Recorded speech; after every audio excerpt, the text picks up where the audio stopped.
when we talk about the pharmacy, especially the students, it just need not to be think that I am a D pharma student. My job is there to study up to 2 years, finish it, start a medical store, and to have a job at a manufacturing unit or somewhere else. Now the changing trends are there in the world. Why in US the pharmacy is the highest paid profession, when compared to India it is under recognized. Pharmacies, even now we have a pharmacy, still it is an under recognized profession. Mainly earlier locally we are not getting the students. Generally the students were from the other states, that Andhra Pradesh, Maharashtra, UP, we were getting the students from there. Nowadays there are a lot of awareness, local peoples were getting the education of pharmacy. When our times it was by chance.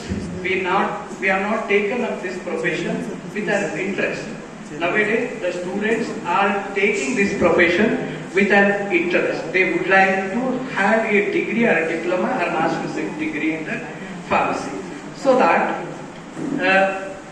the pharmacies, because as I said, all the drugs or the chemicals, they have the side effects. No drug is there on the earth, allopathic drug especially, without an adverse effects. Okay, when you go through a level of the drug, you can find adverse effects, nausea, vomiting, skin rashes, so many things they will list out. So that the pharmacist, you might not have seen a pharmacist working a bedside of the patient. Nowadays in Western countries, the main role of the pharmacist is to write a prescription in consultation with the medical practitioner to the patient.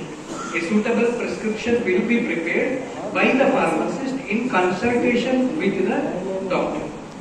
So that doctors diagnose the disease, then he will say that, sir, this is the disease, or this is the disorder, this is the condition of the patient. Then he asks the pharmacist to suggest the proper drug, appropriate drug. The drug should be appropriate. Appropriate, the patient receives a right drug for his right disease at the right time. Generally, the prescription depends on 3 things. We call it as SAHEBA. The drug should be safe, it should be economic and effective. SEE. The drug should be safe, it should be economic, it should not be a costly one, and it should be effective. What purpose it has been prescribed, it should work in that. Then, majority of the hospital readmissions are due to the drug effects. There might be a drug interaction, a adverse drug interaction that lead to the rehospitalization of the patient. These to avoid possible drug interactions, to reduce the possible areas. In India, we have a pharmacovigilance program. They will have the centers